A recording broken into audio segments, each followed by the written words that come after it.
क्योंकि वो त्यागी हुआ करते थे, पैसे के लिए यज्ञ नहीं करते थे। और जब हमारे अंदर ये दुर्वासना आ गई, वहां पे ज्यादा मिलेगा, वहां पे ज्यादा मिलेगा, तो वो यज्ञ का फल भी जो है उसका प्रभाव चला गया। हाँ, तो उन्होंने कहा ये गड़बड़ी इंद्र की है। ऋत्विजों ने कहा आप ऐसा मत करिए, हम इसको खत्म कर देंगे, अग्निकुंड में गिर पड़ेंगे। फिर हम ब्राह्मणों ने जब आहुति दी तो इंद्रासन डगमगाया और वो इंद्र गिरने को हुए। ब्रह्मा जी प्रकट हो गए। ब्रह्मा जी ने कहा कि देखो, ये इंद्र देवताओं के राजा हैं, इनको मारने से तुम्हारा यज्ञ वैसे भी सफल नहीं होगा। और इंद्र उस समय विष्णु भगवान की शरण में चले गए। विष्णु भगवान इंद्र को अपने साथ में लेकर के पृथु जी की यज्ञशाला में आए हुए और बोले, राजन, तुमसे द्वेष करने वाला ये इंद्र तुम्हारे सामने खड़े होने में लजा रहा है, तुम इसके अपराध को क्षमा कर दो। सुधी जन किसी से द्रोह नहीं करते हैं। अब ये सोच के जब भगवान कह रहे हैं तो उन्होंने अपने दिल के बैर भाव को भाई मिटा दिया। कितनी बड़ी बात है। और इंद्र से उन्होंने मित्रता कर ली। कितना बड़ा काम किया। जो अपने बैर भाव को छोड़ करके प्रतिद्वंदी से मित्रता कर ले, इससे भगवान बहुत प्रसन्न होते हैं और इसी को शील गुण कहते हैं। भगवान बोले, राजन, हम तुम्हारे यज्ञ से उतने प्रसन्न नहीं हैं, तुम्हारी तपस्या से प्रसन्न नहीं है, तुम्हारे दान पुण्य से प्रसन्न नहीं है, जितने तुम्हारे शील गुण से प्रसन्न हैं कि तुमने अपने वैर भाव को छोड़ करके इंद्र से मित्रता कर ली। अब तुम वरदान मांग लो।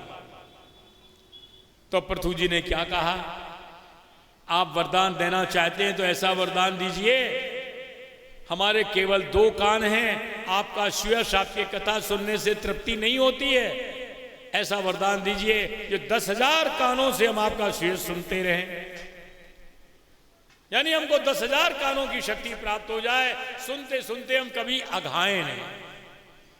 और हम लोगों की क्या स्थिति है, अगर कथा में 10 मिनट भी ज्यादा हो गए तो घड़ी देखेंगे कई बार और सोचेंगे अब तो भाई आज तो लेट हो गए। अरे सुनना नहीं है। भगवत कथा सुनने में लेट भी हो जाए तो उसमें प्रसन्नता होनी चाहिए कि भाई हमको जो है आज इतना कथा सुनने को ज्यादा मिली। तो कहने का भाव ये था, जब मनुष्य अपने बैर भाव को त्याग देता है, मित्रता कर लेता है, भगवान उससे बहुत जल्दी प्रसन्न हो जाते हैं। उतने यज्ञ करने से, दान पुण्य करने से, तपस्या करने से, तीर्थ करने से भी उतने प्रसन्न नहीं होते जितने अपने मनोभाव को, अपने बैर भाव को त्याग करके अपने हट को छोड़ देने से जितने प्रसन्न हो जाया करते हैं। अब इसके बाद में मत्स्य अवतार हुआ और फिर कच्छप बने भगवान। जब समुद्र का मंथन हुआ था, धन्वंतरी मोहिनी अवतार लिया। धन्वंतरी जी अमृत का कलश लिए हुए प्रकट हुए थे। असुर उनके हाथ में से अमृत के कलश को लेकर चले गए। देवता बड़े दुखी हुए, खिसियाने से बेचारे देखते रहे। भगवान ने कहा तुम दुख मत करो, हम तुम्हारे मनोरथ को पूरा करेंगे और तुम समुद्र का मंथन करो, उससे अमृत निकलेगा, विष भी निकलेगा और तुम वो अमृत को पी करके शक्ति संपन्न हो जाओगे और इन असुरों को तो वही क्लेश ही क्लेश हाथ में लगेगा। तो मोहिनी रूप से उन्होंने अमृत लेकर के उनको देवताओं को पिलाया।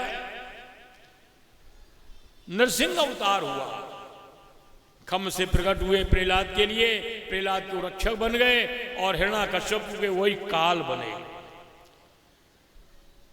वामन भगवान बलि के यज्ञ में गए थे, उन पर गुरुजनों की कृपा थी, उसको कोई परास्त नहीं कर सकता था। तो भगवान उनके यहां पर याचक बन करके 3 पग भूमि मांगने के लिए गए। 3 पग के बहाने भगवान ने बलि से उसका तन मन धन सब कुछ ले लिया। जो अपना तन मन धन भगवान को चढ़ा देते हैं, भगवान उनके चाकर बन जाते हैं, नौकर बन जाते हैं और उसको अपना सब कुछ दे देते हैं। परशुराम हुए जिन्होंने 21 बार क्षत्रियों का संहार किया और पृथ्वी को जीत करके ब्राह्मणों के लिए दान कर दिया था। व्यास जी हुए जिन्होंने ये वेदों का विभाजन किया, 18 पुराण बनाए, 6 शास्त्र बनाए और 1 लाख श्लोक वाले महाभारत की रचना भी की। राम जी का अवतार हुआ, फिर बलराम हुए, कृष्ण हुए, बुद्ध, कली और 2 अवतार और हुए, हंस और हयग्रीव। इस तरह से 24 अवतारों का वर्णन किया। अब आगे वर्णन कर रहे हैं कि वेदव्यास जी ने वेदों का विभाजन किया, 4 वेद बनाए। उनके नाम हैं ऋग्वेद, यजुर्वेद, सामवेद और अथर्ववेद।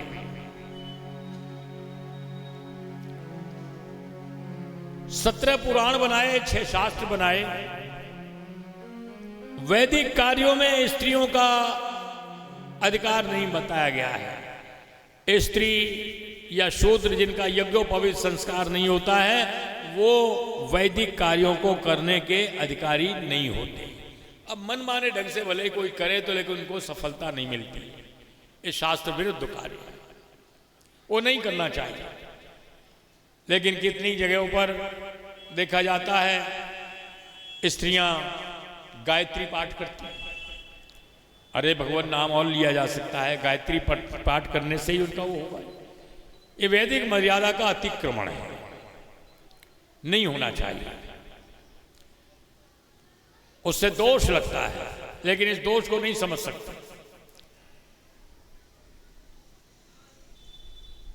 इधर फिर उन्होंने ये विचार करके कि भाई स्त्री शूद्र जब ये वैदिक कार्य नहीं कर सकते, तो उन्होंने 1 लाख श्लोक वाले महाभारत की रचना की, जिसको 5वां वेद स्थान दिया गया। इसको पढ़ने के सब अधिकारी। इतना सब कुछ करने पर भी व्यास जी उदास बैठे हुए थे सरस्वती के किनारे। इधर नारद जी का आगमन हुआ, उनको देख के प्रणाम किया। नारद जी ने कहा, हे मुनिवर, आपने वेदों का विभाजन किया, 17 पुराण बनाए, 6 शास्त्र बनाए, 1 लाख श्लोक वाले महाभारत की रचना भी की आपने, लेकिन फिर भी ऐसे उदास बैठे हुए किंग कर्तव्य मूढ़ की तरह से, जैसे हमने कुछ भी नहीं किया हो। आपकी उदासी का कारण क्या है? वेदव्यास जी बड़े विनम्र भाव से नारद जी से बोले, मुनिवर, तुम्हारी बात बिल्कुल सही है। हमसे कोई गलती हुई है और उस गलती को हम समझ नहीं पा रहे हैं। आप हमारी उस कमी को विस्तार से बताइए। ये सुन करके नारद जी प्रसन्न हो गए। इतने बड़े विद्वान और कह रहे हैं कि आप हमारी गलती बताएं। वर्तमान परिप्रेक्ष्य में देखा जाए तो भाई कोई अपनी गलती सुनना ही नहीं चाहता है। माता पिता बेटे की गलती बताएं तो उनको भी झुंझलाहट लगती है। गुरुदेव अपने शिष्य की गलती बताएं तो उसको भी अच्छा नहीं लगता है। सास बहू की गलती बताए तो उसको भी यही रहता है, माता जी की तो आदत झांझा करने की पड़ी हुई है, सुनना नहीं चाहिए। यानी जब हम अपनी गलती सुन नहीं सकते तो वो गलती दूर हो नहीं सकती। हम अपना सौभाग्य समझे गलती सुन करके कि अब इसको फिर दूर किया जा सकता है। हमारे पूज्य महाराज जी के पिताजी थे, बड़े उद्भट विद्वान थे, ज्योतिषी भी थे, आईजी ऑफिस में सुप्रिटेंडेंट थे, एसपी रैंक के थे। और वो उन्होंने कह रखा था पड़ोस में वहाँ पर भी कि कोई हमारी जो गलती बताएगा उसको चवन्नी इनाम दी जाएगी। उस समय चवन्नी का मतलब सैकड़ों रुपए से, उस समय की चवन्नी जो थी। तो लोग उनकी गलती ढूंढते रहते थे और जो गलती सुनकर के प्रसन्न हो वो अपनी गलती को दूर कर सकता है, उसकी गलती दूर हो जाता है, कमी। तो नारद जी बड़े प्रसन्न हुए कि देखो इतने बड़े विद्वान और कह रहे हैं हमारी गलती बताओ। प्रसन्न होकर के उन्होंने बताया, यथा धर्मादश्चार्था मुनिवर्यानुकीर्तिता न तथा वासुदेवस्य महिमा ह्यनुवर्णिता। हे मुनिवर, जिस तरह से आपने धर्म अर्थ काम मोक्ष चारों पुरुषार्थों का सुंदर निरूपण किया, वैसे आपने कृष्ण का यश नहीं गाया। मनुष्य कितना भी विद्वान हो जाए, कितना भी नाम कमा ले, पैसा पैदा कर ले, ऐश्वर्य हो जाए, लेकिन जब तक वो कृष्ण गुणगान नहीं करता तब तक ये समझ लो कि उसके चित्त को शांति नहीं मिलती। अगर आप चाहते हैं चित्त को शांति मिले, उसका एक ही उपाय है, कृष्ण गुणगान करो, कृष्ण कथा सुनो, कहो। और जिस रचना में भगवान का मंगलमय नाम नहीं है, उसे सुधीजन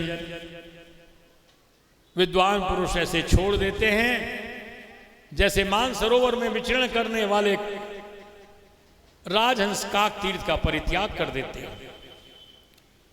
इसके विपरीत में अगर कोई रचना जिसमें मात्र तुकबंदी है, साहित्य गुण रस छंद अलंकार आदि नहीं भी हैं,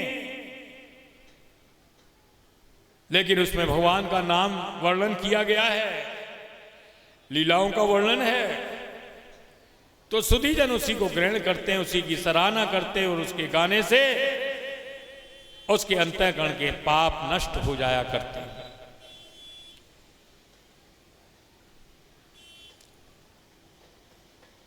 नारद जी कह रहे हैं, इदम ही पुंसस तपसा सुतस्य च श्रेष्ठस्य सूक्तस्य च बुद्धि दत्तयो। मनुष्य के तप करने का, विद्वान बनने का, पढ़ने लिखने का, बोले सबसे बड़ा फल यही है, यदुत्तम श्लोक गुणान वर्णनम।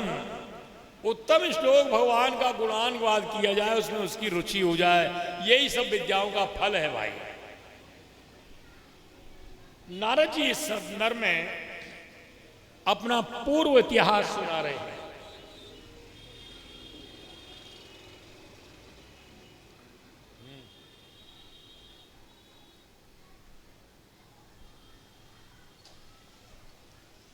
नारद जी बोले, मैं पहले एक दासी का पुत्र था। मेरी मां साधु संतों की सेवा किया करती थी और उसे जो कुछ होता उससे परिवार का पोषण करता। पिताजी हमारी प्रारंभिक अवस्था में ही चले गए, हमने उनको देखा भी नहीं। मैं मां के साथ में साधु संतों के आश्रम में चला जाया करता था और जो कुछ जो कहते मैं बड़े ध्यान से सुनता था। एक दिन संतों ने कहा, बेटा तुम्हारी समझ में कुछ आता है? बोले समझ में तो कुछ नहीं आता है, लेकिन जो कहते हैं वो अच्छा लगता है। समझ गए, ये इस पर कृपा होनी। नारद जी ने कहा कि मुझे वहां संतों का जूठन भी मिल जाया करती थी। संतों की जूठन खाने से उसके अंतःकरण के जितने भी अशुभ थे, वो पाप थे, वो सब नष्ट हो गए। अपास्त किल विषय, सारे पाप नष्ट हो गए उस जूठन खाने से। संतों ने उनको मंत्र भी बताया था, ओम नमो भगवते वासुदेवाय। वो अर्नेश उसका जाप करते रहते थे और ध्यान करते रहते, ध्यान करने की विधि भी बताई। चातुर्मास में जब वो संत चले जाते थे बाहर, तो बताई हुई विधि के अनुसार वो ध्यान करते रहते थे। नारद जी कह रहे हैं, मैं अपनी मां का इकलौता बेटा था। एक बार मेरी मां सवेरे अंधेरे में गायों के खिरक में दूध दोहने के लिए जा रही थी अंधेरे में उसका पांव एक काले सर्प के ऊपर पड़ गया। उसने पांव पड़ते ही मेरी मां को डस लिया और वो तत्काल समाप्त हो गई। नारद जी बोले लेकिन उस समय मैं रोया नहीं। अनुग्रहम मन्यमाना प्रातिष्ठम दिशमुत्तराम, भगवान की कृपा का अनुग्रह मानते हुए मैं उत्तर पूर्व दिशा में चला गया। मां मर गई और वो कृपा समझ रहे हैं, तो क्या मां से उनका कोई बैर था? बोले ये बात नहीं थी। बात ये थी भजन में तो उनका मन पहले से ही था, लेकिन सोचते थे मां के रहते हुए कहीं बाहर जंगल में जा नहीं सकते थे, क्योंकि मां दुखी हो। अब मां चली गई तो उनका बंधन टूट गया। उत्तर पूर्व दिशा की ओर चले गए और जो संतों ने मंत्र बताया था उसका जाप करते रहते थे, ध्यान की विधि बताई उसके अनुसार ध्यान करते रहते थे। भूख लगती कंदमूल फल खा लिया करते, झरने का नदी का पानी पी लिया करते थे और अपने वही नाम जप में भगवान के ध्यान में लग जाया करते थे। एक बार ध्यान कर रहे थे, भगवान की मनमोहनी छवि उनके अंतःकरण में आ गई। अब तो उसको देखते देखते तृप्ति नहीं हो रही थी, देखते जा रहे हैं, अचानक वो छवि उनके अंतःकरण से गायब हो गई। ये आकुल व्याकुल हो गए, नेत्र खोले तो सामने और आकाशवाणी हुई क्या कि हंतास्मिन् जन्मनि भवान माम दृष्टुमि आरती, इस जन्म में तुम मेरा साक्षात्कार नहीं कर पाओगे। जब किसी प्रकार से यज्ञ में अनुष्ठान में कोई कमी रह जाती है, कच्चापन रह जाता है, तो मैं उस कुयोगी के लिए दुर्धर्ष हूं, दिखाई नहीं देता हूं। उन्होंने अपनी प्राप्ति का उपाय भी बताया कि सत सेवया दी गया ते जाता मई दृढ़ा मति, साधु संतों की सेवा करो। सत्पुरुषों की सेवा करने से तुम्हारी मेरे प्रति दृढ़मति हो जाएगी और फिर सहज में प्राप्ति हो जाएगी। ध्यान पहले भी करते थे और ज्यादा उनकी संत सेवा में लग गए। एक बार की बात है, ये ध्यान में बैठे हुए थे, अचानक जैसे आकाशीय विद्युत गिर जाती है तो उससे सब कुछ जल के राख हो जाता है। ये ध्यान में थे, समाधिस्थ थे और आकाशीय विद्युत गिरने से इनका शरीर एकदम जलकर के भस्म हो गया, राख हो गया। लेकिन ये भगवान के धाम को प्राप्त हुए, क्योंकि उनके ध्यान में ही इनका शरीर छूटा था। सब जगह इनकी गति है, भ्रमण करते रहते हैं सभी लोकों में, वीणा बजाते रहते हैं और प्रभु का गुणगान करते रहते हैं। मुकुंद माधव गोविंद गोल, केशव माधव हरि हरि बोल। मुकुंद माधव गोविंद गोल, केशव माधव हरि हरि बोल। मुकुंद माधव गोविंद बोल, केशव माधव हरि हरि बोल। हरि हरि बोल, हरि हरि बोल। हरि हरि बोल, हरि हरि बोल। हरि हरि बोल, हरि हरि बोल। हरि हरि बोल,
संसार में जितने भी अनर्थ होते हैं, अनर्थोपशमम साक्षात भक्ति योगम भोक्ष्य, सभी अनर्थों के शमन करने का एक ही उपाय है, अधोक्षज भगवान में भक्ति से लग जाए, उनकी भक्ति करे भगवान की। भगवान की भक्ति से सब प्रकार के अनर्थ समाप्त हो जाते हैं। और इसीलिए वेद व्यास जी ने भागवत की रचना की। यस्याम वै श्रूयमाणायाम कृष्णे परम पुरुषे, जिसके सुनने मात्र से परम पुरुष श्री कृष्ण में भक्ति हो जाती है। भक्तिर उत्पत्तिते पुंसा, और वो भक्ति कैसी होती है? शोक मोह भय प्रदाह, शोक मोह और भय सबको दूर करने वाली होती है।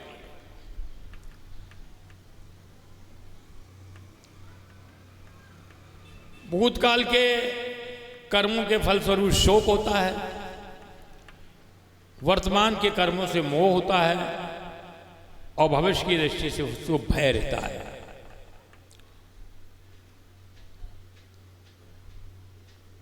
अब आगे वर्णन कर रहे हैं, यहां का प्रसंग महाभारत से ले रहे हैं। महाभारत के युद्ध में जब प्राय सभी योद्धा, सभी कौरव वीर गति को प्राप्त हो गए, दुर्योधन बचा था, वो भय के कारण सरोवर में जाकर के घुस गया। ये जल के स्तंभन की कीड़ा जानता था। बैठ गया, कोई जान ही नहीं सकता यहां पे कोई है कि नहीं है। चारों तरफ खोजा, नहीं मिला। वहां जूते पड़े हुए थे।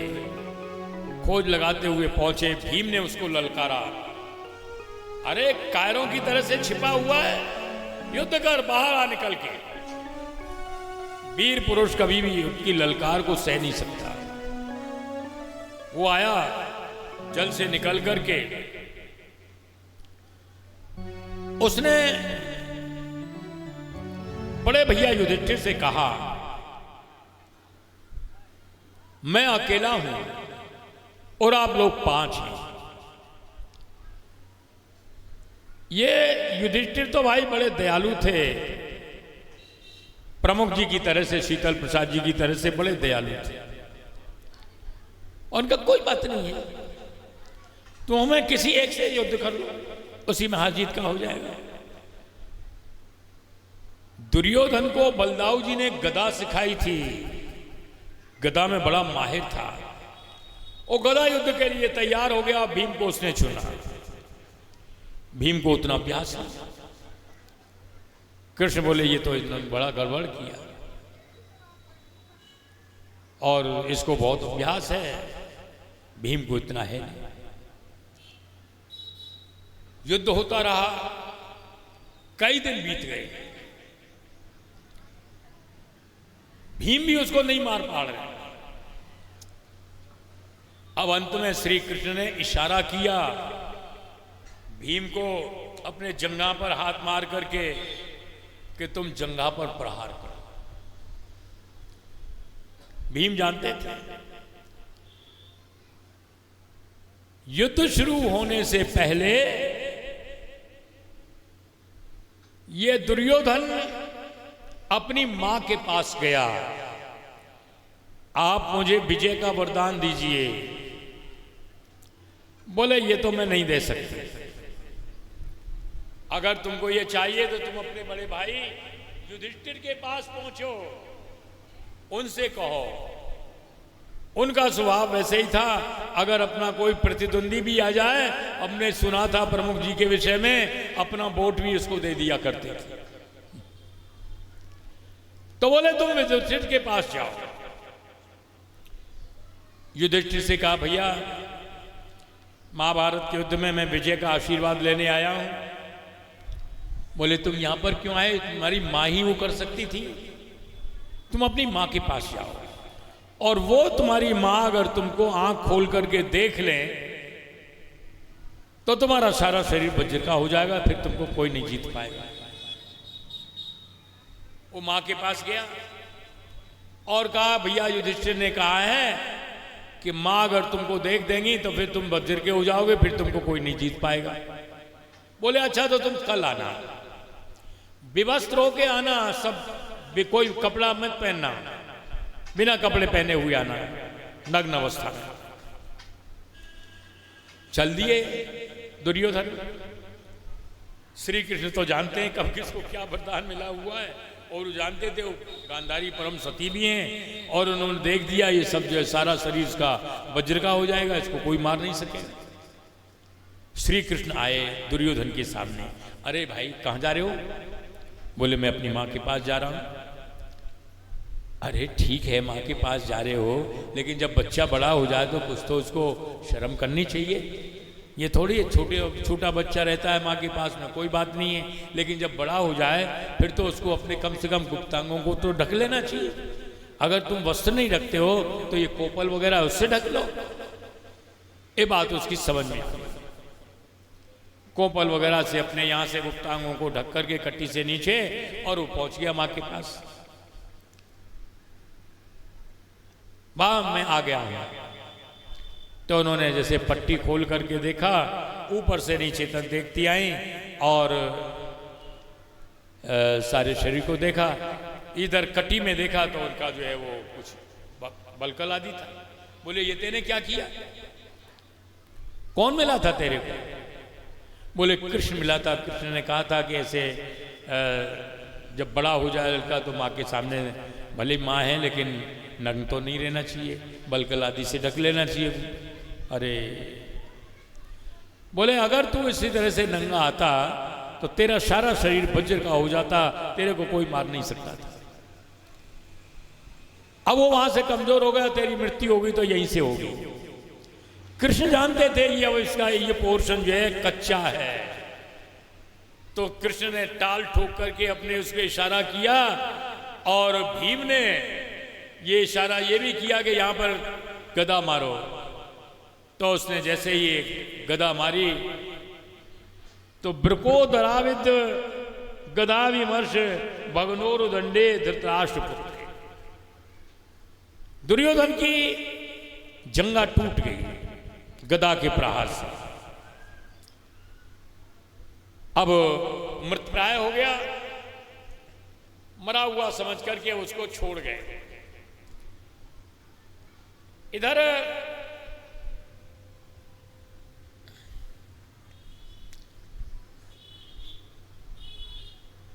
दुर्योधन का शरीर पड़ा हुआ है। श्री कृष्ण इस विजय के बाद में पांडवों को शिविर में न ले जाकर के नदी के किनारे पहुंचे।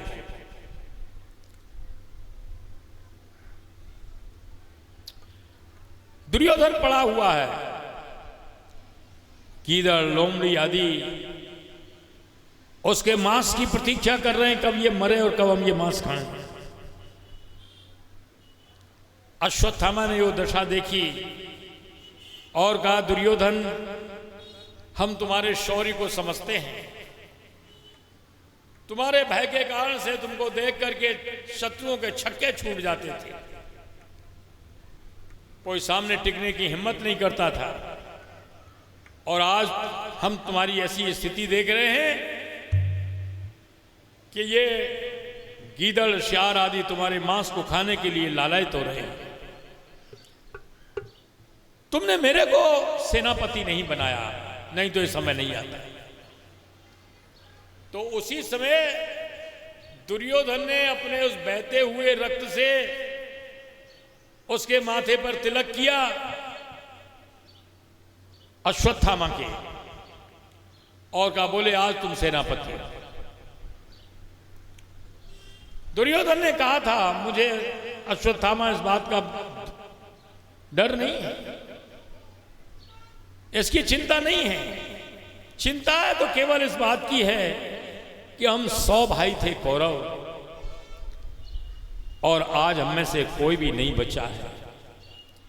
ये पांडव 5 थे और पांचों के पांचों जीवित हैं। अगर एक आदमी इनमें से मर गया होता तो मेरी छाती ठंडी होती। उसने प्रतिज्ञा की कि आप चिंता न करें, पांडवों का सिर काटकर मैं तुम्हारे सामने लाकर के प्रस्तुत करूंगा। वो अपनी प्रतिज्ञा को पूरा करने के लिए अश्वत्थामा चला गया पांडवों के शिविर की ओर। वहां पर अनेकों योद्धाओं से युद्ध किया और उसने देखा अंत में द्रौपदी के 5 पुत्र ओढ़ करके सो रहे थे। उसने समझा यही पांडव और उनका सिर धड़ से अलग कर दिया और कटे हुए सिरों को जल्दी में लेकर के और दुर्योधन के सामने लाकर उसने प्रस्तुत कर दिया। शिविर में आग लगा दी, अनेक योद्धाओं का वध किया और इसके बाद में दुर्योधन के सामने वो पालकों के कटे हुए 5 सिर रख दिए। उसने जब उन सिरों को दबा करके देखा तो समझ लिया ये पांडवों के सिर नहीं हो सकते हैं, क्योंकि इतना कोमल नहीं हो सकते, ये बालकों के। और इस दुख में उसका भी शरीर पूरा हो गया, समाप्त हो गया।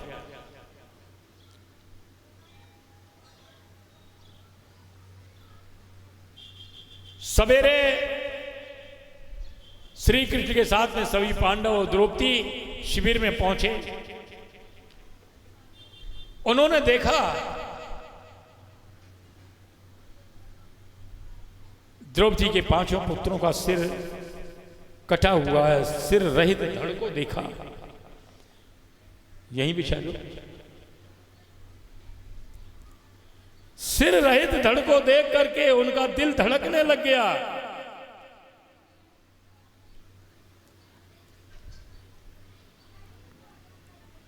ऐसी मां भला कौन होगी जो अपने बालकों के सिर रहित धड़ को देख करके जिसका दिल न धड़कने लग जाए। द्रौपदी विलाप करने लगी। श्री कृष्ण वो अर्जुन उनको सांत्वना देते, प्रिय तुम चिंता मत करो, तुम्हारे पुत्रों का वध करने वाले उस आतताई को लाकर मैं तुम्हारे सामने प्रस्तुत करूंगा। अपनी प्रतिज्ञा को पूर्ण करने के लिए अर्जुन रथ में बैठ करके चल देते हैं अश्वत्थामा को लाने के लिए, वध करने के लिए। इधर श्री कृष्ण उनके सारथी हैं। दुर्योधन ने देखा कि ये अर्जुन मुझे मारने के लिए आ रहा है। उन्होंने ब्रह्मास्त्र छोड़ दिया जिसकी कोई दूसरी काट नहीं होती और अग्निपुंज बाण की आकृति में बड़े वेग से अर्जुन की ओर चला आ रहा है। उन्होंने कृष्ण को याद किया। कृष्ण कृष्ण महाबाहो भक्ता नाम अभयंकर त्वमेको दह्यमाना नाम अपरगोसी संसृते। हे कृष्ण, तुम महाबलशाली हो, भक्तों को निर्भय करने वाले हो और प्रकृति से परे हो। तुम आद्य पुरुष हो, आदि पुरुष हो, साक्षात ईश्वर हो। देखो ये अग्निपुंज बाण की आकृति में मेरे प्राणों को समाप्त करने के लिए बड़े वेग से चला आ रहा है। ये सुन करके श्री कृष्ण समझ गए ये अश्वत्थामा ने ब्रह्मास्त्र का प्रयोग किया है और बोले अर्जुन, ये अश्वत्थामा ने ब्रह्मास्त्र छोड़ा है, छोड़ तो दिया है, लेकिन इसको लौटाना नहीं जानता है। तुम भी ब्रह्मास्त्र का प्रयोग करो और दोनों का निवर्तन करो। भगवान श्री कृष्ण की आज्ञा से अर्जुन ने भी ब्रह्मास्त्र छोड़ा। दोनों ब्रह्मास्त्र टकराने लगे और अब तो दह्यमाना प्रजा सर्वा सामर्थकम ममंसता। दोनों ब्रह्मास्त्र जब टकराने लगे तो प्रजा को ऐसी अनुभूति होने लगी, उनकी चिंगारियां एकदम ऐसे चिंगारियां एकदम चमचमा रही हैं। बोले अब प्रलय होने वाली है। अर्जुन ने दोनों ब्रह्मास्त्रों का निवर्तन किया, लौटाया, और तथा आसाद्य तरसा दारुणम गौतमी सुतम, और बड़े बेग से जाकर के गौतमी के पुत्र अश्वत्थामा को उन्होंने पकड़ लिया, रस्सी से बांध करके घसीट कर अपने शिविर की ओर लाने लगे। महारानी द्रौपदी ने देखा, अरे तथा अर्थम पशुवद पाशुबद्धम अवांग मुखम कर्म जुगुप्सतेन, पशु की तरह से घसीट के लाया जा रहा है। निंदनीय कर्म किया था, अबोध बालकों का, निरपराध बालकों का इसने वध किया था, इसलिए निंदनीय कर्म करने के कारण अवांग मुखम, उसका सिर नीचे को है, आंख उठा के नहीं देख पा रहा है। और लेकिन इन्होंने, द्रौपदी ने क्या देखा, निरीक्ष कृष्णाप्तम गुरोसुतम, अरे ये तो गुरुपुत्र अश्वत्थामा है। और नारी का स्वभाव देखो, लिखा है यत्र नार्यस्तु पूजन्ते रमन्ते तत्र देवता, जहां नारी की पूजा होती है वहां देवता निवास करते हैं। लेकिन कैसी नारी हो? नारी शब्द का अर्थ है न अरेया यस्या, जिसका कोई शत्रु नहीं हो, वो नारी है सही में। संसार में भाई देखा जाता है घर की रिद्धि सिद्धि बढ़ती है तो वो नारी के कारण से, और घर का क्लेश होता है, नाश होता है, घर बर्बाद होता है तो वो भी नारी के कारण से होता है।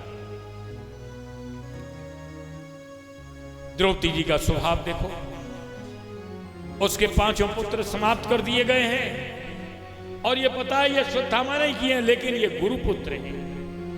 कैसी विलक्षण श्रद्धा,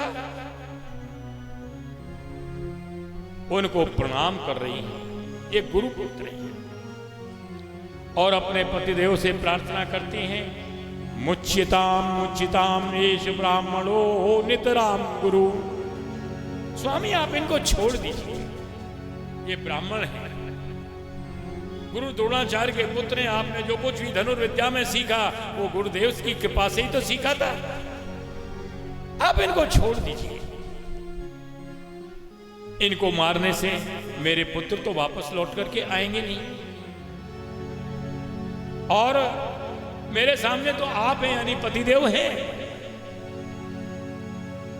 गौतमी के पुत्र हैं, उनके तो पतिदेव भी नहीं है, वो भी जा चुके हैं, और पुत्र की मृत्यु के बाद में मां को कितना कष्ट होता है ये मैं अनुभव करती हूं। तो इनकी माता गौतमी को बड़ा कष्ट होगा, इसलिए स्वामी आप इनको छोड़ दीजिए।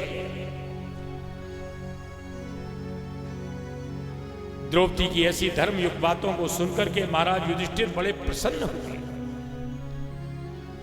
और बोले, द्रौपदी की बातें न्याय संगत हैं, धर्मयुक्त हैं। अर्जुन, सहदेव, नकुल आदि इन सबने सात्विकी आदि इन्होंने इनकी बातों का अनुमोदन किया महाराज युधिष्ठिर। लेकिन भीम बिगड़ गए। भीम बोले कि अरे तत्रामर्षितो भीमस्तस्य श्रेयान् वदस्मतः। भीम बोले इसको तो मार देना ही कल्याणकारी है।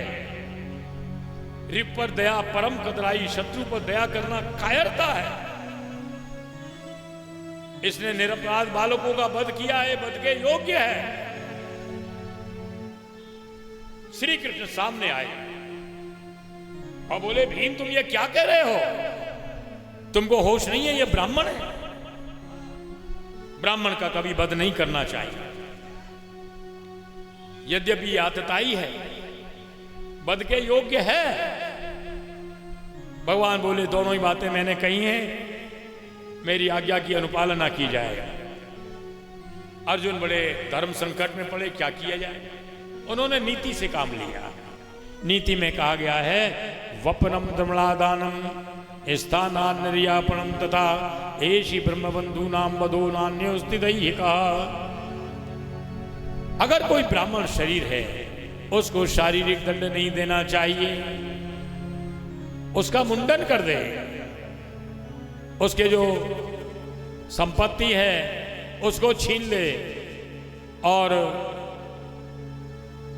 स्थान से धक्का दे के बेइज्जती से निकाल दे, ये उसका वध मान लिया जाता है। अर्जुन ने वैसा ही किया,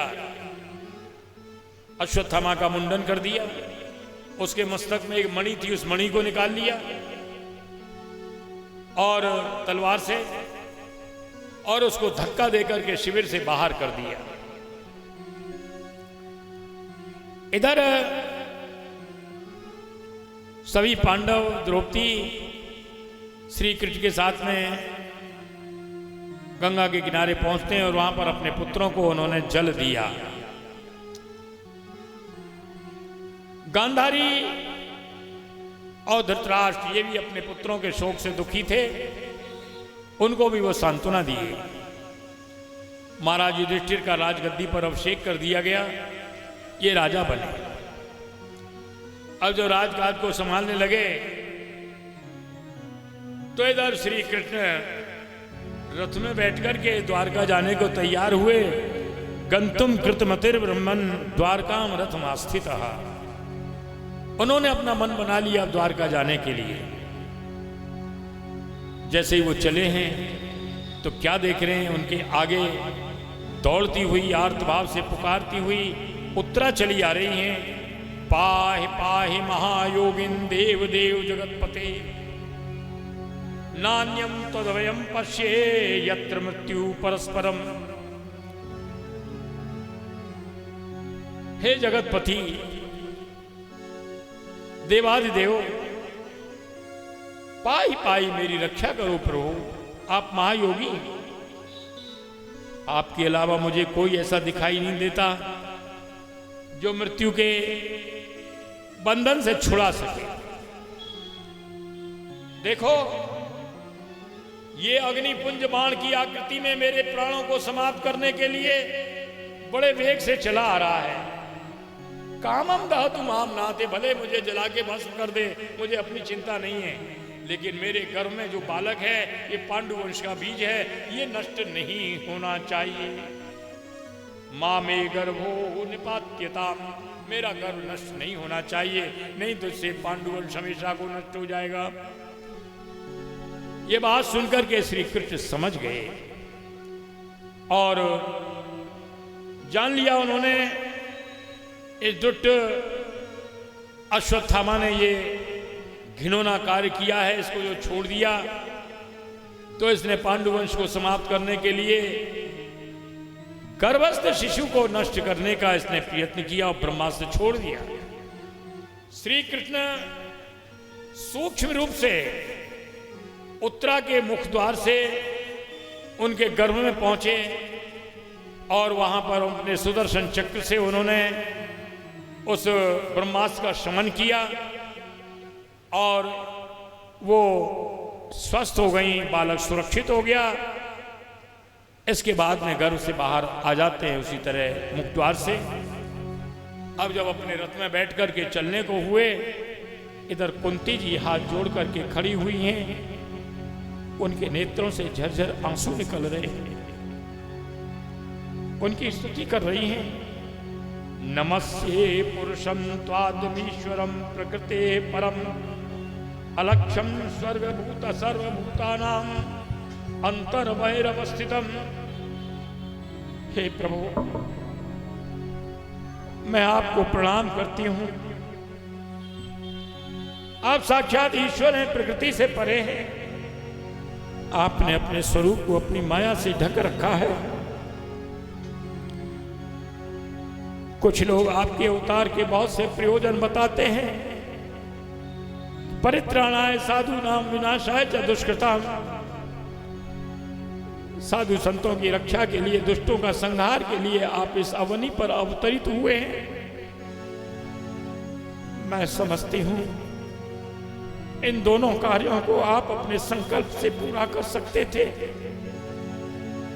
मेरी समझ में तो एक ही बात आती है कि भक्ति योग विधानार्थम, भक्ति योग का विधान करने के लिए, जिससे आपकी लीलाओं को गा करके लोग भवसागर से पार हो सके, ये आपके अवतार का प्रयोजन रहा। साधु संतों की रक्षा, दुष्टों का संहार, ये तो आप अपने संकल्प से भी पूरा कर सकते थे। कृष्ण की बहुत स्तुति करती हैं। उन्होंने पूर्व में जो जो भी उपकार किए थे उन उपकारों का स्मरण करते हुए कुंती जी के नेत्र सजल हो जाते हैं। कहती हैं, कृष्ण, देवकी से ही ज्यादा तुम्हारा मेरे प्रति प्रेम रहा है। देवकी को कंस के कारागार से तुमने बचाया था, लेकिन हमारी तो पल पल पर तुम रक्षा करते रहे। पांडवों को जब लाक्षा भवन में चलाने की योजना बनाई जा रही थी, उस समय उनके प्राण बचाने वाले कृष्ण तुम ही थे। विदुर जी को भेज करके तुमने सारा प्लान बनाया। कौरवों की सभा के बीच में जब द्रौपदी को नग्न किया जा रहा था, कृष्ण उसकी लाज बचाने वाले एकमात्र आप ही थे। भीम को जहर दिया गया, उससे भी प्राण दान देने वाले कृष्ण तुम ही थे। उनके नेत्रों से झरझर आंसू गिर रहे हैं। कृष्ण बोले, बुआ जी, मैं 3 लोक की संपत्ति हूं, मुझे पाकर के भी ऐसी कौन सी चीज है जिसके लिए आपकी आंखों से गरम गरम आंसू निकल रहे हैं? तुम मेरे से मांग लो, जो चाहो सो मांग लो मेरे से, जो मांगोगी मैं वही दूंगा। कुंती जी कहती हैं, कृष्ण, तुम मेरी मनचाही वस्तु दोगे? बोले, हाँ बुआ जी, जरूर दूंगा, जरूर दूंगा। त्रिवाचा भर के कहते हैं। कुंती जी क्या मांगती हैं हम तो सोच ही नहीं सकते हैं। कृष्ण भी नहीं सोच पा रहे हैं। वो सोचते हैं कि अब पांडव को अब राज्य मिल गया है, यही सोचेंगे कि अब इनका राज्य अक्षुण्ण बना रहे, हमेशा हमेशा बना रहे, अब इनको कष्ट न आए। लेकिन कुंती जी क्या मांग रही है, हम लोगों की सोच से समझ से पहाड़ की चीज। कुंती जी कहती हैं, कृष्ण, यदि तुम मुझे देना चाहते हो, विपदा संतु न शश्वत तत्र तत्र जगत गुरु भवतो दर्शनम यस्याद पुनर्भव दर्शनम। कृष्ण, तुम देना चाहते तो मैं तो विपत्तियां चाहती हूं, हमेशा हमेशा मेरे ऊपर विपत्तियां बनी रहे। कृष्ण बोले, आश्चर्य से बुआ जी, अभी विपत्तियों से पेट नहीं भरा। बोले, कृष्ण,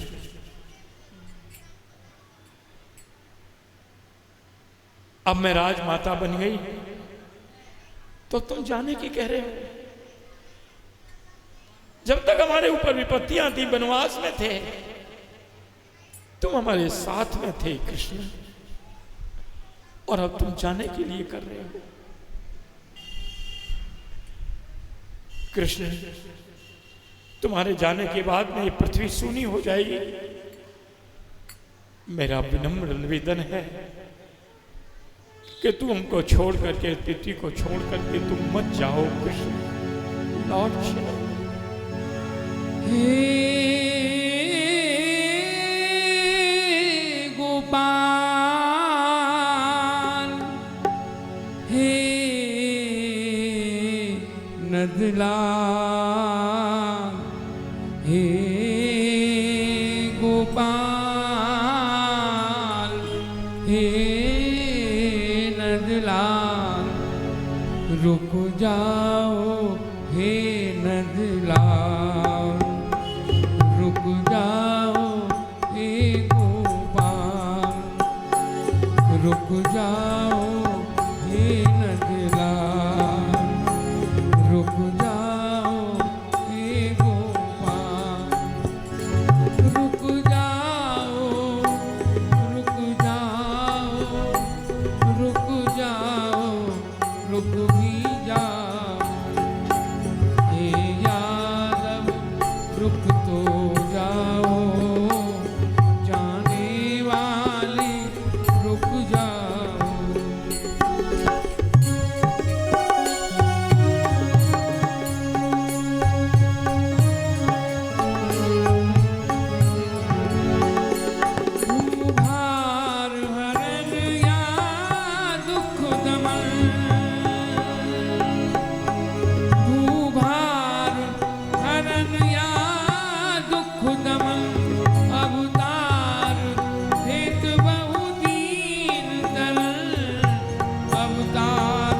चित बहु दीन दरन निज कीर्ति बढ़ाते जाओ जाने वाले रुक जाओ हे गोपाल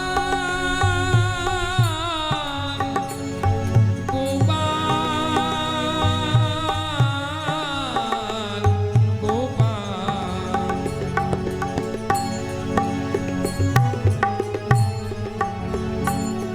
मैं दुख मांगूं आंचल पसार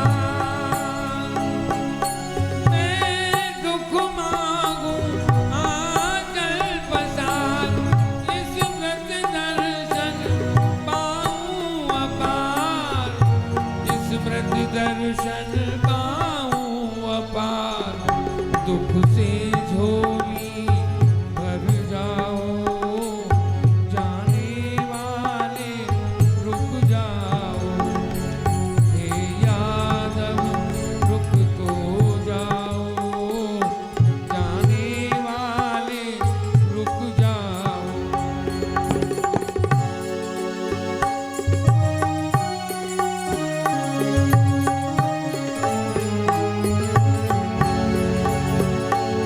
हे गोपाल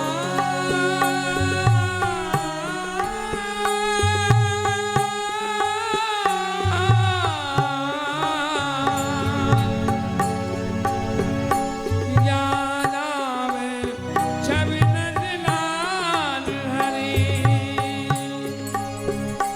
बांधो जसुदा भयभीत डरे बांधो जसुदा भयभीत डरे आंसू नैनन ढरकाओ जाने वाले रुक जाओ रुक जाओ रुक जाओ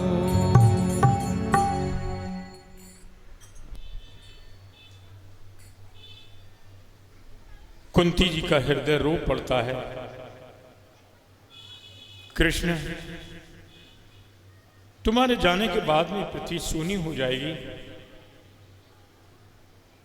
वो दुख अच्छे जिनमें तुम्हारी याद बनी रहती है। संत लोग कहते हैं, सुख के माथे सिल परो जो हरि को बिसराए, बलिहारी व दुख को पल पल नाम रटाए। उन सुखों को लेकर के क्या करना है, उन पर बिजली पड़े जिनमें भगवान का विस्मरण हो जाता है। धन्य है वो दुख की घड़ियां जिनमें पल पल पर भगवान की याद बनी रहती है। और जहां भगवान की याद बनी रहती है तो वहां उसको भवबंधन नहीं होता है। कुंती जी की करुणा भरी पुकार सुन करके श्री कृष्ण मंद मंद मुस्कुराते हुए बोले, अच्छा बुआ जी, अब हम नहीं जाएंगे और जब तक तुम नहीं कहोगी तब तक नहीं जाएंगे। मुंदम जहाज वैकुंठो मोहन्य माया बाढ़म इत्युपामंत्र्य प्रवेश्य गज सावय। और मुस्कुराते हुए हस्तिनापुर में प्रवेश कर गए। महाराज युधिष्ठिर बड़े सम्मान के साथ में उनको अंदर महलों में लिवा ले जाते हैं और बड़े दुखी थे। युधिष्ठिर बहुत दुखी रहा करते थे। 18 क्षोणी सेना का संहार मेरे कारण से हुआ। अगर मैं राज्य न चाहता तो इतना संहार ये नहीं होता। अरे दुर्योधन भी तो मेरा ही भाई था, वो राजा बना रहता तो कौन सी बात थी। मन में बड़ी भारी गिलानी हो रही है। एक बार जब ये हस्तिनापुर में रहने लगे तो महाराज युधिष्ठिर कृष्ण से मिलने के लिए उनके कक्ष में रोज जाया करते थे। आज आए हुए सवेरे का समय है। श्री कृष्ण के नेत्रों से झरझर अश्रुधारा बह रही है, हिलकियां बंद नहीं हो रही हैं, ध्यानस्थ अवस्था में बैठे हुए हैं। जब उनका ध्यान हटा तो युधिष्ठिर जी बोले, केशव आज क्या बात है, तुम इतने दुखी दिखाई दे रहे हो, तुम्हारे दुख का कारण क्या है, किसका ध्यान कर रहे हो? बोले, भैया आप तो जानते हैं मेरी प्रतिज्ञा है, ये यथा माम प्रपद्यन्ते तांस तथैव भजाम्यहम्, जो मेरा जैसे ध्यान करते हैं मैं भी उनका वैसे ध्यान किया करता हूं। पितामह भीष्म इस समय शरशय्या पर है, ये उनका अंतिम समय है, अब वो जाने को है, तुमको कुछ प्राप्त करना है तो तुम लोग भी सब चलो और उनसे कुछ प्राप्त करो। सभी पांडव तैयार हो जाते हैं कृष्ण के साथ में, सभी पांडव द्रौपदी भी वो पितामह भीष्म के पास पहुंचे हैं जो शरशय्या पर पड़े हुए। सभी ने उनको प्रणाम किया, कृष्ण भी उनके साथ प्रणाम करते हैं, लेकिन पितामह तो उनके प्रभाव को जानते थे। उन्होंने अपने हृदय कमल के आसन पर श्री कृष्ण को विराजमान किया और मानसिक रूप से उनकी पूजा की। श्री कृष्ण ने कहा, पितामह हमारे बड़े भैया युधिष्ठिर ये बहुत दुखी है, इनके दुख को दूर करने के लिए आप इनको कुछ ज्ञानोपदेश करें, कुछ समझाएं इनको। पितामह कहते हैं, युधिष्ठिर गीता के प्रारंभ में श्री कृष्ण ने कहा था, अर्जुन को जब ज्ञान दिया, कहा देखो मयि वेते नेता पूर्वे निमित्त मात्रम भवसवि साचिन, ये सब जितने भी हैं इन सब का मैं पहले ही वध कर चुका हूं, अपनी दृष्टि से देखने मात्र से इनकी मैंने आयु को खींच लिया है, ये तो मरे मराए हैं, अब तो तू निमित्त मात्र बन जा।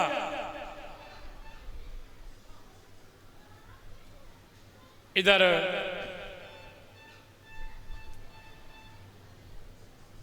उन्होंने इनके लिए ज्ञान धर्म,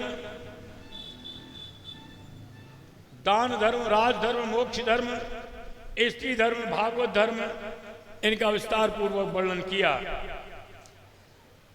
और समझाया कि देखो मारने वाले तो श्री कृष्ण ने, तुम अपने को राजन कर्ता क्यों मानते हो। बहुत समझाया, इनका दुख दूर किया। इनकी दयालुता देखो, जो इन्होंने महाभारत के पहले प्रतिज्ञा की थी कि मैं युद्ध में शस्त्र नहीं उठाऊंगा, मैंने भी प्रतिज्ञा की थी मैं गंगा पुत्र भीष्म नहीं, यदि इनको मैं शस्त्र न कहा दूं। मेरी प्रतिज्ञा को पूर्ण करने के लिए, मेरा मान रखने के लिए श्री कृष्ण ने अपनी प्रतिज्ञा को तोड़ दिया। पलट जाए सबरी सृष्टि भले ही, भगत की बात न नीची हो। वो अपने भक्तों की बात नीची नहीं होने देते। ब्रज लीलाओं का स्मरण करते हुए पितामह अपने शरीर का परित्याग कर देते हैं, कलेवर का त्याग कर देते हैं। आकाश में दुंदुभियां बजने लग जाती हैं, देवगण पुष्पों की वर्षा करते हैं और पांडव लोग अपने दिवंगत पितामह का अंतिम संस्कार करते हैं और उनकी आज्ञा के अनुसार महाराज युधिष्ठिर राज के पालन में लग जाते हैं। ये राजा बने और बड़े ही उत्कृष्ट रूप से इन्होंने प्रजा का पालन किया। इनके राज्य में किसी को किसी प्रकार का कोई कष्ट नहीं था, जैसे राम राज्य में हुआ करता था। और अब देखा कि महाराज युधिष्ठिर राजकाज में लगे हुए अच्छी तरह संभाल रहे हैं। अब वो द्वारका जाने के लिए तैयार होते हैं। उद्धव, सात्यकी, अर्जुन आदि ये सब उनको पहुंचाने के लिए जाते हैं। जब ये द्वारका के निकट पहुंचे, श्री कृष्ण ने अपना दरबार शंख बजाया। उसकी शंख की ध्वनि सुनकर के द्वारकावासी समझ गए हमारे प्राणों के धन श्री कृष्ण आ चुके हैं। अगवानी के लिए आते हैं और श्री कृष्ण के चरणों में प्रणाम करते हैं। नता स्मृतेनाथ सदांगी पंकजम विरिंच वैरिंच सुरेंद्र वंदितम। हे प्रभु, हम आपके चरणों में बार बार प्रणाम करते हैं। आपके चरण कैसे हैं? सुरेंद्र, इंद्र, ब्रह्मा, शिव आदि के द्वारा जो पूजित हैं। आप हमारे माता पिता हैं, सदगुरु हैं, परम दैव हैं। आपको पाकर के हम धन्य हो गए। हम आपके अलावा और किसी को नहीं जानते हैं, क्योंकि हमारे माता पिता सब कुछ आप ही हैं। गुरु पितु मातना जानू का कहू सुभाव नाथ पतिया। गुरु पितु मातना जाने काहू कहू सुभाव नाथ पतिया। मेरे सवई एक तुम स्वामी, मेरे सवई एक तुम स्वामी। दीन बंधुर अंतर्यामी, मन क्रम वचन चरण रत होई। कृपा सिंधु पर हरे की सोई। मन क्रम वचन चरण रत होई। कृपा सिंधु पर हरे की सोई।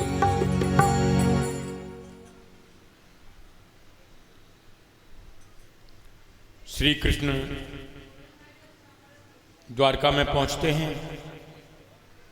द्वारका की बड़ी विलक्षण शोभा है। चौड़ी चौड़ी सड़कें हैं जिन पर स्फटिक, जिन पर इत्रों के छिड़काव हो रहे हैं। स्फटिक मणियों के द्वार बने हुए हैं। सबसे पहले ही अपने माता पिता के भवन में गए, उनके चरणों में प्रणाम किया, आशीर्वाद लिया। उसके बाद में अपनी पत्नियों के महल में पहुंचते हैं। चिरकाल तक उनके लिए आनंद प्रदान करते हैं। महाराज युधिष्ठिर के राज्यकाल में इनके पौत्र रत्न की प्राप्ति हुई। उत्तरा के गर्भ से एक बालक हुआ जिसकी भगवान ने गर्भ में ही रक्षा की थी। और वो बालक पैदा होते ही चारों ओर देखने लगा कि गर्भ में उसने जो अंगुष्ठ रूप में चतुर्भुज का दर्शन किया था, अब वो कहाँ है। उसकी इस चेष्टा को देख करके ब्राह्मणों ने उसका नाम परीक्षित रखा। विष्णु भगवान ने इनकी रक्षा की थी, इसलिए इनको विष्णु रात भी कहा जाता है। ये ब्राह्मणों ने बालक का जातकर्म संस्कार कराया और उसके बाद में उनकी कुंडली के आधार पर उन्होंने ये घोषणा की, ये इक्ष्वाकु की तरह से प्रजा के रक्षक होंगे, दाशरथी राम की तरह से बड़े ब्रह्मण्य और सत्यसंध में होंगे। ये उशीनर देश के राजा शिवी की तरह से बड़े दानवीर होंगे, अपने बाबा अर्जुन की तरह से ये धनुर्धारी होंगे। ये रंतिदेव की तरह से उदार और याति की तरह परम धार्मिक होंगे।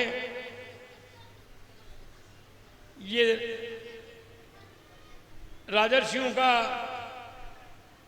उत्पत्तिगामी राजाओं का ये दमन करेंगे, कली का निग्रह करेंगे। एक बार शमीक ऋषि के गले में मरा हुआ सर्प डाल देने से इनके पुत्र शंगी के द्वारा 7वें दिन तक्षक के काट लेने से मृत्यु होने का शाप मिलेगा। अब ये सुनकर के बड़े घबराए और बोले, लेकिन उसके कारण से ये राजपाट छोड़ करके गंगा के किनारे चले जाएंगे और वहां पर सुखदेव जी इनको श्रीमद् भागवत का श्रवण कराएंगे, जिससे इनको परम धाम की प्राप्ति होगी। इधर महाभारत का युद्ध प्रारंभ होने से पहले ही विदुर जी तीर्थ यात्रा के लिए चले गए थे और जब इनको पता लगा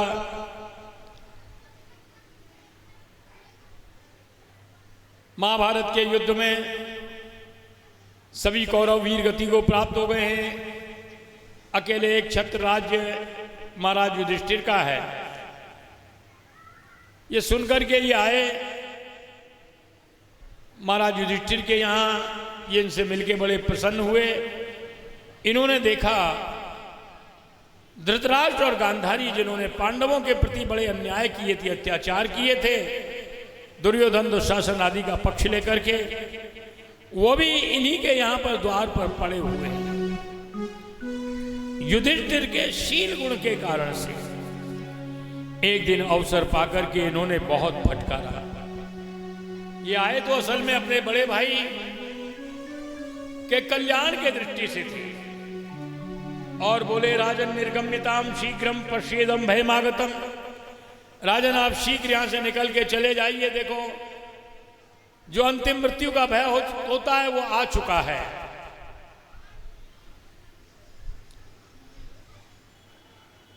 बड़े दुख की बात है, मनुष्य के जीने की आशा कितनी बलवती है।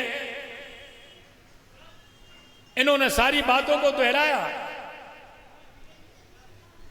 जिन पांडवों को लाक्षा भवन में जलाने की योजना बनाई गई थी, बड़े भैया तुमको पता था तो चाहते तुम रोक सकते थे, लेकिन तुमने नहीं रोका।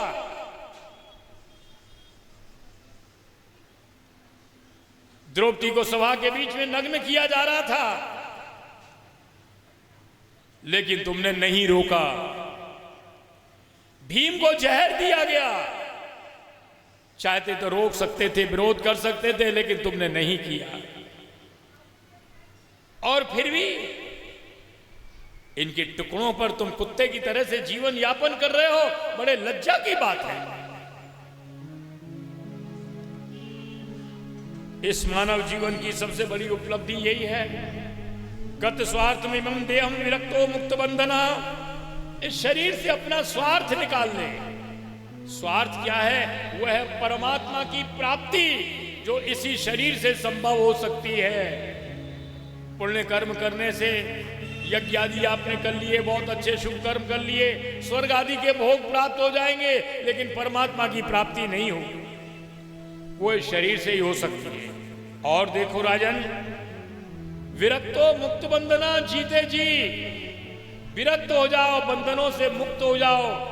जो व्यक्ति जीते जी बंधनों से मुक्त नहीं हो सकता, मरने के बाद में उसकी कोई आशा नहीं। बुद्धिमान व्यक्ति जो है, अविज्ञात गतिर्जहियात सवई धीर उदाहरता, जो ऐसे स्थान पर अपना शरीर छोड़े जहां पर अपना कोई न हो।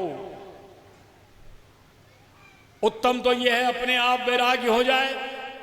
अपने आप यदि वैराग्य नहीं होता है, दूसरे के कहने उससे हो जाए, तो ये मध्यम श्रेणी का पुरुष है। और जो दूसरे के कहने से ही ना हो, अपने हठ पर ही पड़ा रहे, तो वो तो भाई अधम पुरुष कहा गया है, उसका सुधार नहीं होता है। इनकी बातें, विदुर जी की बातें धृतराष्ट्र को एकदम चुभ गई।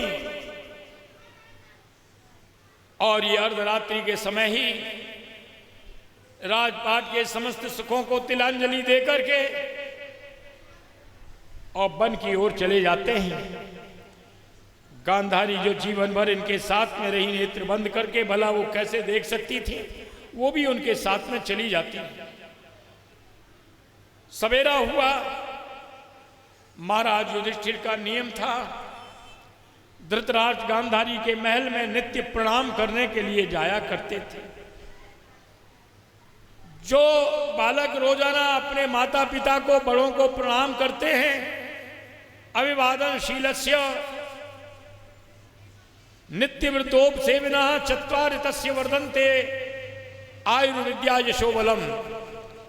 जो बड़ों को नित्य प्रणाम करते हैं, उनकी आयु, विद्या, बल, श्री, ये चारों चीजें नित्य बढ़ती जाती हैं। आज के समय में ऐसे लोग बहुत कम हैं जो अपने माता पिता के चरण छुए सवेरे रोजाना, उनका आशीर्वाद ले। माता पिता बालक के प्रति सबसे बड़ा लाड़ करते हैं, उसको अंग्रेजी स्कूल में दाखिल करा दिया, इंग्लिश मीडियम से पढ़ रहे हैं। यहां पर हमारी संस्कृति का नाश होता है। अंग्रेजी स्कूल में पढ़ने वाले बालक कभी भी माता पिता के चरण नहीं छूते हैं, क्योंकि वहां पर इनको ये संस्कार ही नहीं डाले जाते हैं। और माता पिता के सम्मान से, आशीर्वाद से इनको कोई मतलब नहीं रहता है, असुर बन जाते हैं। और हम उस आसुरी भाव को पनपाने के लिए प्रयत्न करते हैं और सोचते हैं बड़ा लाड़ प्यार कर रहे हैं। ऐसे भाग्यशाली बच्चे बहुत कम हैं जो नित्य बड़ों का सम्मान करते हैं। इधर महाराज युधिष्ठिर गए हुए हैं धृतराष्ट्र गांधारी के कक्ष में, लेकिन उनको न देख करके बड़े दुखी हुए। चक्रवर्ती सम्राट हैं, लेकिन एक बालक की तरह से रुदन कर रहे हैं। महाराज पांडु के बाद में इन्होंने ही तो हमारा लालन पालन किया था, लेकिन हमसे सेवा में कोई कमी रह गई जिससे हमको छोड़ करके चले गए हैं। हमारे जैसे होते तो सोचते कि बड़ा बढ़िया रहा, अपने आप चले गए, अपने आप कंटक कट गया। इन्होंने बड़े बड़े उपद्रव किए थे, दुर्योधन आदि अपने पुत्रों का पक्ष लेकर के बड़े अन्याय किए, सब कुछ किया, लेकिन ये महाराज युधिष्ठिर है, सोच रहे हैं कि हमारी कोई कमी रही सेवा में जिससे हमको छोड़ करके चले गए। बालक की तरह से रो रहे हैं। इसी बीच में नारद जी का आगमन होता है। नारद जी से कहा, महाराज पांडु के बाद में यही तो हमारे एकमात्र संरक्षक थे, इन्होंने हमारा पालन पोषण किया, हमसे सेवा में कोई कमी रह गई, इसलिए हमको छोड़ करके कहीं चले गए हैं। नारद जी इनके शील गुण को देख करके, इनकी उदारता से, इनकी बड़े प्रसन्न होते हैं और बोले, राजन तुम चिंता मत करो, अब तुम्हारे माता पिता धृतराष्ट्र गांधारी हिमालय की ओर गए हुए हैं और आज से 5वें दिन अपने देह का परित्याग कर देंगे। जो भगवान की शरण में चला जाए उसको लौटाने के लिए प्रयत्न नहीं करना चाहिए। तुम अपने राजपाट को संभालो। नारद जी की आज्ञा से अपने राज के पालन में लग जाते हैं। 7 महीने हो चुके हैं। अर्जुन उदावादी उनको जो पहुंचाने के लिए गए थे, अभी अर्जुन लौट करके नहीं आए हैं। महाराज युधिष्ठिर अपने छोटे भाई भीम से चर्चा कर रहे हैं। गता सप्तादुना मासा भीमसेन तवादुनजः, भीम तुम्हारे छोटे भाई अर्जुन को गए हुए 7 महीने हो गए हैं, अभी तक लौट करके नहीं आए, कोई समाचार भी नहीं आया, क्या कारण है? क्या कृष्ण बलराम अपने धाम को चले गए हैं या और कोई बात ऐसी हुई है? कोई समाचार नहीं मिला, चर्चा कर ही रहे थे। इसी बीच में अर्जुन का आगमन होता है। महाराज युधिष्ठिर के चरणों में प्रणाम किए। महाराज युधिष्ठिर उनसे अनेकों प्रश्नों की बौछार करने लगते हैं। कृष्ण बलराम की कुशलता पूछी, यदुवंशियों की कुशलता पूछी। वो जानते हैं मेरे नाम की मदिरा पी करके सभी यदुवंशी एकदम उच्छृंखल हो गए और एक दूसरे का संहार कर दिए। अपने अवतार का प्रयोजन पूर्ण समझ करके कृष्ण बलराम भी अपने धाम को चले गए। ये सबको जब इन्होंने बताया तो ये बात सुनकर के महाराज युधिष्ठिर अपने राज को परीक्षित और बद्रीनाथ के ऊपर सौंप करके और सभी पांडवों के साथ में ये भी हिमालय की ओर प्रस्थान कर देते हैं, कृष्ण गुणगान करते हुए कि जब श्री कृष्ण नहीं रहे तो हम रह करके क्या करेंगे, जब कृष्ण चले गए तो हमारा रहना कोई सार्थक नहीं। गए हैं कृष्ण सबके प्राण, ये जीना नहीं जीना। गए हैं कृष्ण सबके प्राण,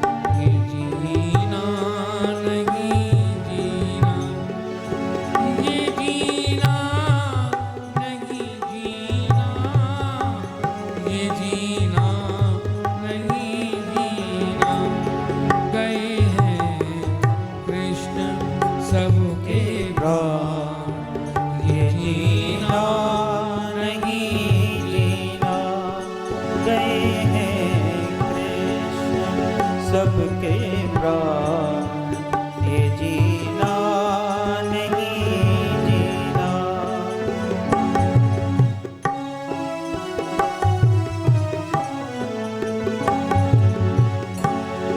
जिन्हीं की दिव्य शक्ति से महाभारत को था जीता,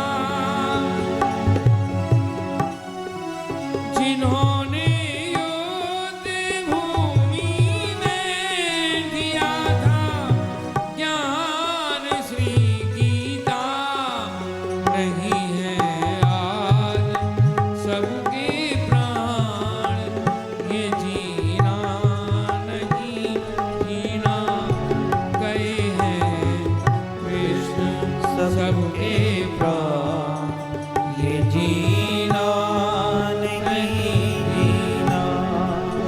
ये जीना नहीं जीना, ये जीना नहीं जीना, गए हैं कृष्ण सबके प्राण, ये जीना नहीं जीना। पांडवों के महाप्रयाण के बाद परीक्षित राजा बने। इन्होंने उत्तर की कन्या इरावती से विवाह किया। जन्मेजय आदि इनके 4 पुत्र हुए और इन्होंने गंगा के किनारे 3 अश्वमेध यज्ञ किए, जिसमें ब्राह्मणों को विपुल दक्षिणा दी। इन्होंने जब ये दिग्विजय के लिए जा रहे थे, भद्रा, सुकेतुमाल, भारत, उत्तर कुरु, किमपुर आदि होते हुए, तो इन्होंने देखा पास में एक गाय बैल के जोड़े को देखा। वो बैल धर्म के रूप में एक पांव से खड़े हुए थे। धर्म बैल के रूप में खड़े हुए एक पांव से, और पृथ्वी माता गाय के रूप में उनके पास में खड़ी खड़ी आंसू बहा रही थी। वृषभ ने गौ माता से कहा, पृथ्वी से, देवी तुम क्यों दुखी हो? क्या इसलिए कि मेरे 3 चरण नहीं हैं, अथवा इसलिए दुखी हो कि आगे आने वाले समय में ये शूद्र तुम्हारा उपभोग करेंगे, अथवा इसलिए कि ब्राह्मण ये आचार विहीन हो जाएंगे, अथवा इसलिए दुखी हो कि श्री कृष्ण तुम्हारा त्याग करके अपने लोग को चले गए हैं। इन सब बातों को सुनकर के पृथ्वी माता ने कहा, जो जो भी आपने कारण बताए ये सब मेरे दुख के कारण हैं। एक बार की बात है, महाराज परीक्षित रथ में बैठ कर के जा रहे थे शिकार के लिए। इन्होंने देखा कली राजा का वेश बनाए हुए एक गाय बैल के जोड़े को यातना दे रहा था।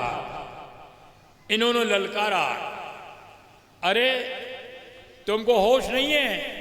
हम गांडीवधारी अर्जुन के वंशज हैं, हमारे रहते हुए तेरी इतनी हिम्मत, जो गोधन के ऊपर तू इस तरह से अत्याचार कर रहा है।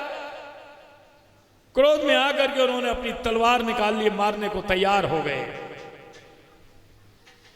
ये देख करके तत्पाद मूलम शीर्षा समगत भय विहुवला, भय से कांपता हुआ कली उनके चरणों में गिर पड़ा। ये देख करके परीक्षित जी बोले, अब तुम हमारी शरण में आ गए हो, हम तुम्हारा वध तो नहीं करेंगे, लेकिन चेतावनी देते हुए कहा, न वर्तितव्यम भवता कथंचिन क्षेत्रे मदीये तुम अधर्म बंधु, हमारे क्षेत्र में, हमारे राज्य में रहने की आवश्यकता नहीं है, तुम हमारे राज्य को छोड़ करके अन्यत्र कहीं चले जाओ, क्योंकि तुम अधर्म के बंधु हो। उसने कहा, महाराज मेरे लिए कोई स्थान तो बताइए, मैं आखिर रहूं तो रहूं कहाँ? मैं तो जहां देखता हूं आप हाथ में धनुष बाण लिए हुए दिखाई देते हैं। महाराज परीक्षित के लिए, परीक्षित ने उस कली के लिए 4 स्थान निर्धारित किए। बोले, द्यूतम पानम स्त्रिय शूना यत्रा धर्म चतुर्विधा, जहां पर जुआ खेला जाता है, ताश खेलते रहते हैं लोग आगे, मदिरा पी जाती है, मधुशालाएं, वेश्यालय, कसाई खाना जहां पर लोग मांसाहारी रहते हैं, मांस खाते हैं। बोले 4 जगह अधर्म का निवास रहता है, तुम यहां पर कहीं भी रह सकते हो। कली ने कहा महाराज ये तो चारों स्थान आपके राज में है ही नहीं, न कोई जुआ खेलता है, न कोई मदिरा पीता है, सब भगवान का भोग लगा के खाते पीते हैं, या कोई कसाई खाना भी नहीं है क्योंकि लोग मांसाहारी नहीं है, यहाँ कोई वेश्यालय भी नहीं है आपके राज में क्योंकि सभी लोग स्त्रियों को बड़े पवित्र भाव से अपनी माँ बहन की तरह से देखते हैं, इसलिए कोई यहाँ पर वेश्यालय भी नहीं, आप हमारे लिए कोई और ही स्थान दीजिए।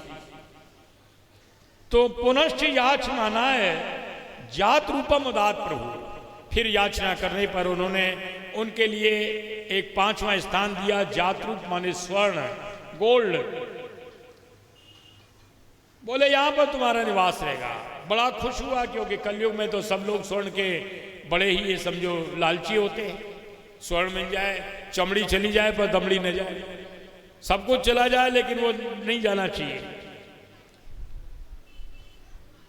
खुश हो गया कि अब तो घर घर में मेरा निवास रहेगा। एक बार की बात है, महाराज परीक्षित शिकार खेलने के लिए गए हुए थे। राजा होने के नाते मुकुट पहने हुए थे सोने का। कुछ आगे गए, गर्मी का समय था, प्यास से व्याकुल हो रहे थे, जल कहीं मिला नहीं। लौटने लगे, एक शमीक ऋषि का आश्रम दिखाई दिया। सोचा यहां पर जल जरूर मिलेगा।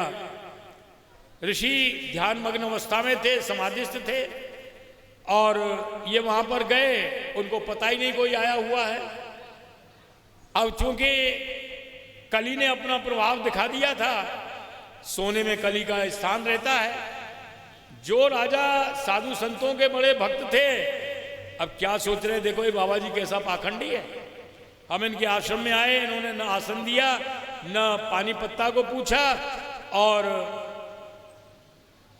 पास में एक मरा हुआ सर पड़ा था, अपने धनुष को नोक से उसको उठा करके ऋषि के गले में डाल दिया और वहां से चले गए। छोटे छोटे ऋषि कुमार बालक थे, वो देख रहे थे, उनको बड़ा अच्छा नहीं लगा। इनके पुत्र से शंगी बड़े तपस्वी थे, छोटी अवस्था थी, नदी के किनारे गए हुए थे स्नान ध्यान से निवृत्त होने के लिए। इन बालकों ने वहां जाकर के शंगी को सूचित किया, शंगी आज तो एक बड़ा गड़बड़ काम हुआ। बोले क्या हुआ? राजा परीक्षित ने तुम्हारे पिताजी के गले में एक मरा हुआ सर्प डाल दिया। बोले ऐसे कैसे हो सकता है? बोले नहीं भाई, हमारी आंखों देखी बात है। इतना सुनते ही उन्होंने नदी का जल लिया, आचमन किया और उसको जल लेकर के संकल्प कर दिया, आज से 7वें दिन तक्षक रूपी सर्प के काटने से राजा की मृत्यु हो जाएगी। अब ये आए आश्रम में, अपने पिता के गले में सर्प देखा, जोर जोर से रोने लगे। रोने की आवाज सुनकर के इनके पिता की आंखें खुली। तो उन्होंने आंखें खुली तो जो गले में सर पड़ा हुआ था उसको निकाल के उसको फेंक दिया। और विसृज्य पुत्रम पपृच्छ वत्स कस्मात् रोदसी, सर को निकाल के जब फेंक दिया तो उससे पूछा, बेटा तू क्यों रो रहा है? उसने उत्तर दिया, पिताजी आपके गले में राजा परीक्षित ने मरा हुआ सर्प डाल दिया था।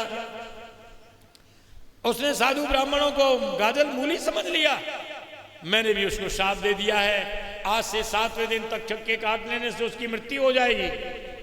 ये बात सुनकर के शमीक ऋषि प्रसन्न नहीं हुए। उन्होंने कहा, बेटा ये तूने अच्छा नहीं किया, हम लोग ब्राह्मण हैं, ब्राह्मण की शोभा क्रोध नहीं बल्कि क्षमा होती है।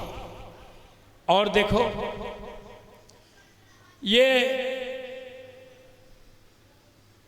ये राजा बड़े धर्मात्मा थे, इनके न रहने से साधु ब्राह्मण असुरक्षित हो जाएंगे, चोर डाकुओं का भय बढ़ जाएगा।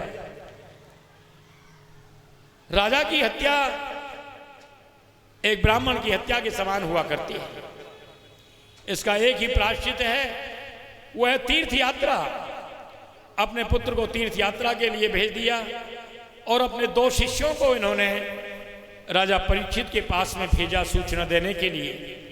जैसे ही वहां पर गए हैं, इधर राजा परीक्षित ने अपने राजभवन में आकर के जैसे ही उस मुकुट को उतारा, कली का प्रभाव दूर हुआ और अब राजा प्रायश्चित की अग्नि में जलने लगे। अरे मैंने कैसा जघन्य अपराध किया, ऐसे तपस्वी ऋषि के गले में मरा हुआ सर्प डाला, मेरे हाथ कटके क्यों नहीं गिर गए। हे प्रभु, आप मुझे ऐसा दंड दीजिए जो अभी अद्यैव राज्यम बलमृद कोशम, मेरा राज्य अभी नष्ट हो जाए, सैन्य बल चला जाए, कोष नष्ट हो जाए, जिससे भविष्य में ऐसा कोई अपराध न कर सके। इधर प्रायश्चित की अग्नि में जल ही रहे थे, इसी बीच में दोनों ऋषि कुमार पहुंचते हैं। उठ करके उनका अभिनंदन किया, प्रणाम किया राजा ने। यद्यपि राजा अवस्था में बड़े थे, ये बालक छोटे थे, लेकिन ऋषि कुमार थे। और उन्होंने कहा, राजन, आपने शमीक ऋषि के गले में जो मरा हुआ सर्प डाला था, उन्होंने तो कुछ नहीं कहा, लेकिन उनके पुत्र शंगी ने आपको शाप दिया है, आज से 7वें दिन तक चक्के काट लेने से आपकी मृत्यु हो जाएगी। ये बात सुनकर के उनकी जो रानियां थी वो तो सब मूर्छित हो गई। राजा परीक्षित अपने राजभार को पुत्रों पर सौंप करके और ये गंगा के किनारे चल दिए। इधर अनेकों ऋषि मुनि इनकी रक्षा के लिए पीछे पीछे चल देते हैं। गंगा के किनारे जब पहुंचते हैं सब मिले। इधर राजा परीक्षित ने सबका अभिनंदन किया, प्रणाम करते हुए कहा, ऋषि कुमार का शाप मेरे लिए वरदान बन गया, मुझे तक्षक के काटने की कोई चिंता नहीं है। ये भले ही मुझे जुजोर सृष्टा कोकस तक्षको वा दशक कुलम गायत विष्णु गाथा, ये तक्षक मुझे भले ही अभी डस ले, लेकिन आप मुझे विष्णु भगवान के पावन चरित्र सुनाएं। इसी बीच में सुखदेव जी महाराज का आगमन होता है। उनके तेज को देख करके जितने भी ऋषि मुनि थे सब खड़े हो जाते हैं। सुखदेव जी महाराज की जय जयकार होने लगती है। बोलो सुखदेव जी महाराज की जय। राजा परीक्षित उनके चरणों का प्रक्षालन करते हैं और बड़े श्रद्धा के साथ में उनका पूजन करने के बाद उनकी स्तुति करते हैं। गुरुदेव दया करके मुझको अपना लेना, गुरुदेव दया करके मुझको अपना लेना। मैं शरण पड़ा तेरी चरणों में जगह देना, मैं शरण चरणों में जगह देना, गुरुदेव दया करके मुझको अपना लेना।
चरणों में जगा देना गुरुदेव दया करके तुमको अपना लेना।